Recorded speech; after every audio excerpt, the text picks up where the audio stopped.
Ergo, what are you? Yes? And what did they say? There were all kinds of theories. Some said that you were a malevolent manifestation of thousands of evil souls. Others theorized that you were a higher demon from another plane of existence. And some people thought that you were a god. And what do you think? I think that maybe you don't know what you are. That sometimes you're simply lost. So, what are you? I am Ergo Mundus, little girl. No more, no less. You really wanted to destroy the world? Make no mistake, little baby. I never tried to destroy it. That's a stupid misconception that you people have about me. I've said it over and over again. My only intention was to sit on the Imperial throne. But why? Because I was told that it was impossible. It was a matter of principle. I would look bad if I merely let it pass, don't you think? Also, I was so bored at the time. I am power, babe. Absolute and unstoppable. Don't forget it. And what about all the people who died in the uprising against you? All the innocents that you killed? I have never killed anyone who didn't fight me. I am a monster, babe, not a murderer. Maybe the ones who decided to follow me did, not me. But they were your followers after all. I never asked them anything. They simply decided to tag along with me, as if I was some kind of savior for those who lurk in the shadows. Can you really blame them? For centuries they were hunted and destroyed. Even then, that was stupid. If they wanted to destroy mankind, they should have simply waited in the dark till humans couldn't find any other enemies than themselves. What do you mean? Look at the world. Can't you feel it? The ultimate war is coming. The Empire has fallen, and many want to take the throne. Millions will die. At the end, mankind is its own worst enemy. Don't you think? I think that sometimes we may be lost. We can hate and destroy, but we can also find our way.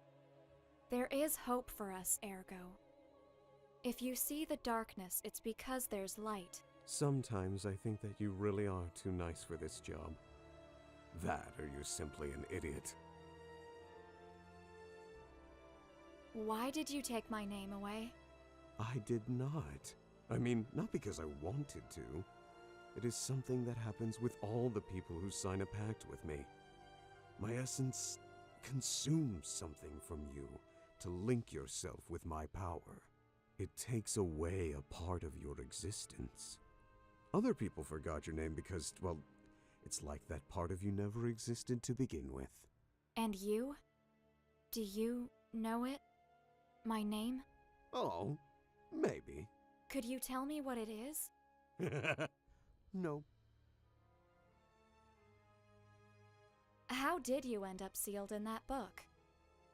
I mean, I've heard the whole story more than once, but I always wanted to hear it directly from you.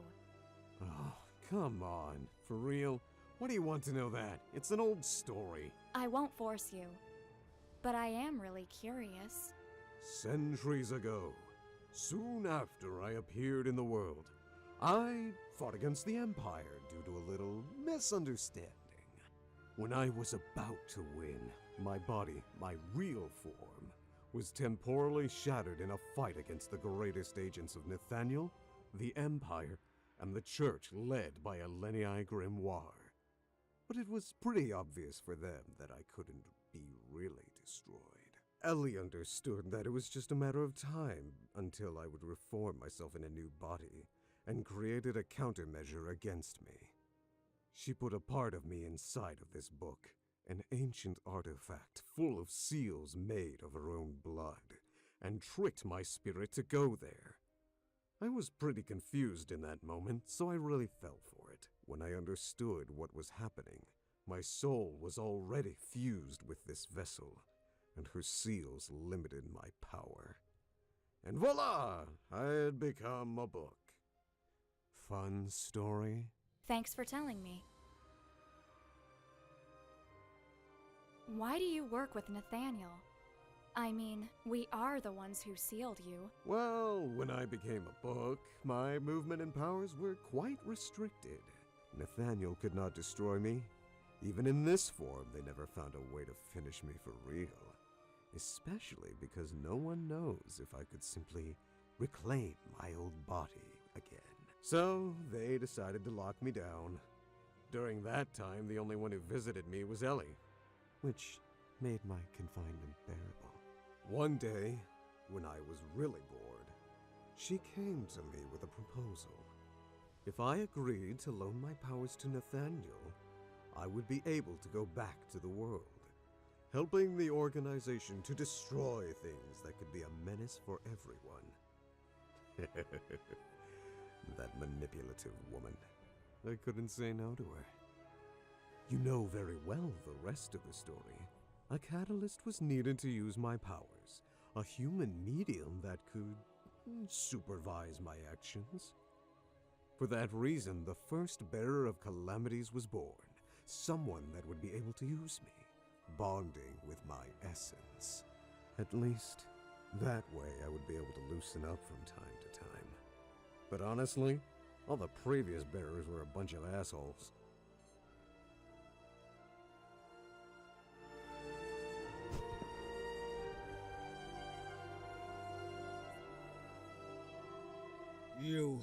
You saved her.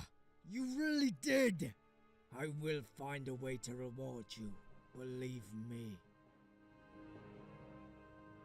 Thank you. You freed him. This isn't much, but please, take it. It is my only possession. You...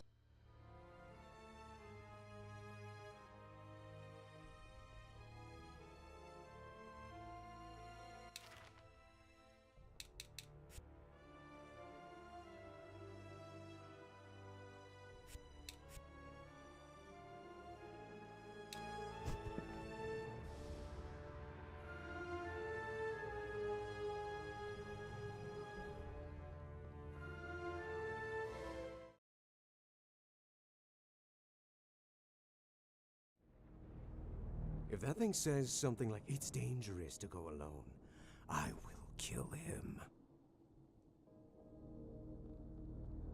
Welcome to this, my humble room. My name is Velez. It is a pleasure for me to meet such distinguished guests. A monster without fate, and a young lady who has lost everything. Calm down, you have nothing to fear. I'm not an enemy. Though I suppose I would not consider myself an ally either. I am neither a memory nor a guest of the tower. You could say I'm a simple intermediary. He speaks the truth, baby. I feel no hostility from him. In fact, I don't feel anything from him at all. I know, but I can't help being uneasy. There's something strangely familiar about him. Velez was your name, right? Excuse me if I was rude. The truth is that it's been a difficult day. Do not worry, my dear. Under the circumstances, it's logical that you are confused. You're not the only one here who feels this way.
Bearer of calamities, I felt your presence.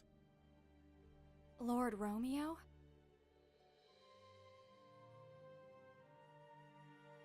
Exet, are you kidding, babe?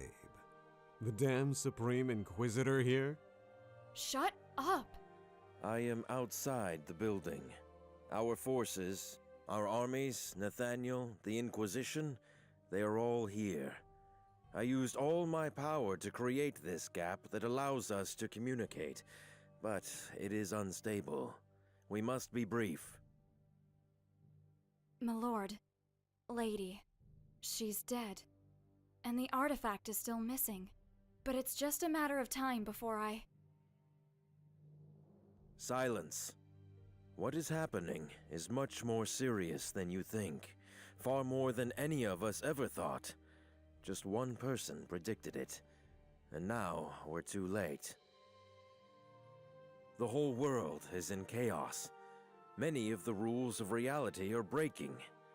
And this place is the source of everything. I'm sorry, my lord. I don't understand. The book you had to recover, the Biblos, was a collection of prophecies made by Herael Grimoire. They described certain conditions that would cause the end of the world. The object itself was unimportant. What mattered was the content.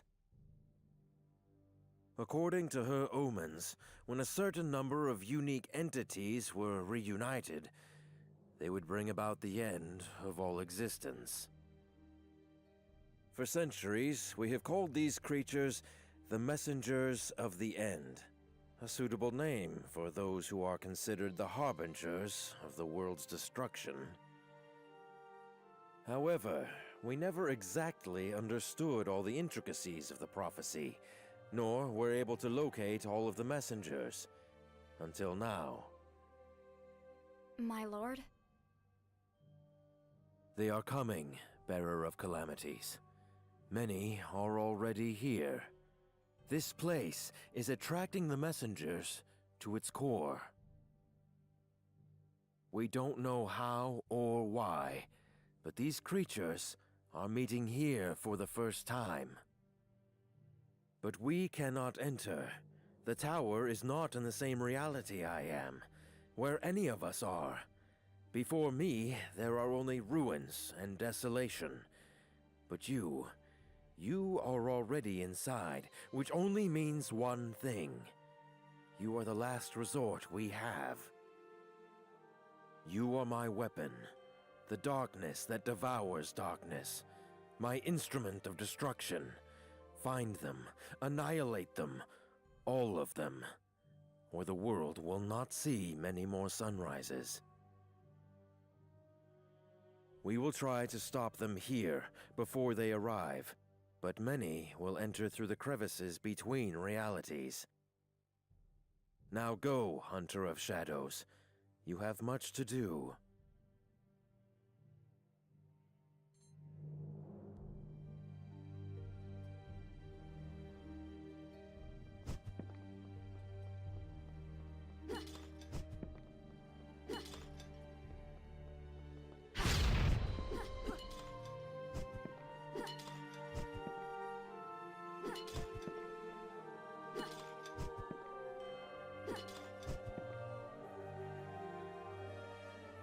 There is no time to talk, Bearer of Calamities.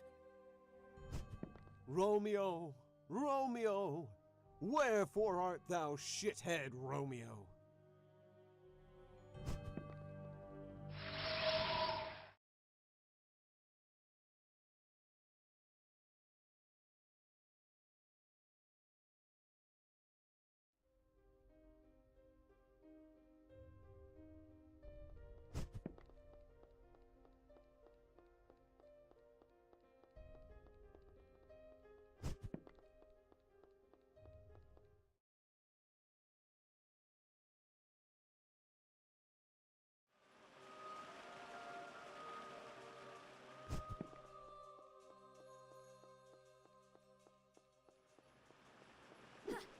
These seals are really